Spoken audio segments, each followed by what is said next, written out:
విజయవాడ పశ్చిమ నియోజకవర్గ ఎమ్మెల్యే అభ్యర్థిగా నామినేషన్ దాఖలు చేశారు. ఎన్డీఏ కూటమి బీజేపీ అభ్యర్థి సుజనా చౌదరి పశ్చిమ నియోజకవర్గ అభివృద్ధి కోసం 5 ఏళ్లు మాత్రమే కాదని జీవితాంతం పనిచేస్తామన్నారు సుజనా చౌదరి.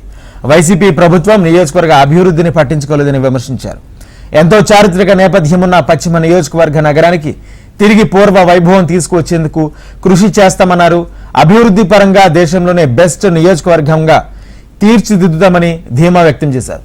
పేద ప్రజల జీవన ప్రమాణాలు పెంచి వారి రుణం తీర్చుకుంటానన్నారు సుజనా చౌదరి. జనతా పార్టీ అభ్యర్థిగా జనసేన మరియు తెలుగుదేశం పార్టీ మద్దతుతో నేను ఎమ్మెల్యే అభ్యర్థిత్వానికి నామినేషన్ ఫైల్ చేయడం జరిగింది. మొత్తం నియోజకవర్గం మొత్తం ప్రజలు బ్రహ్మరథం పట్టారు.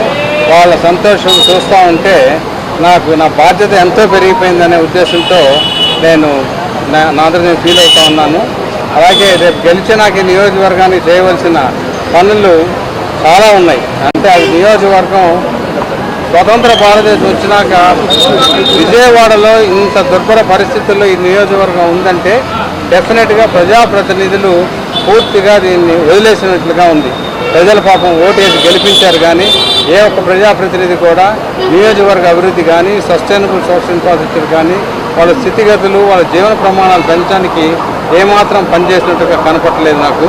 కాబట్టి వాటన్నిటికీ కొండ ప్రాంతం వాళ్ళు కానీ కొండ కింద వాళ్ళు కానీ drainage systems, roads, community halls including శ్మశాన వాటికలు కూడా అన్ని కమ్యూనిటీస్ పరిస్థితుల్లో ఒక నియోజకవర్గం ఉందనంటే చాలా బాధాకరం. కాబట్టి డెఫినెట్గా ఈ ప్రజలందరికీ కూడా ఈ 5 సంవత్సరాలు నేను ఎమ్మెల్యేగా ఉన్నప్పుడే కాదు, నా జీవితాంతం రుణపడే విధంగా నేను పనిచేస్తానని చెప్పి ఈ మీడియా త్రూ నేను మనవి చేసుకుంటా ఉన్నాను.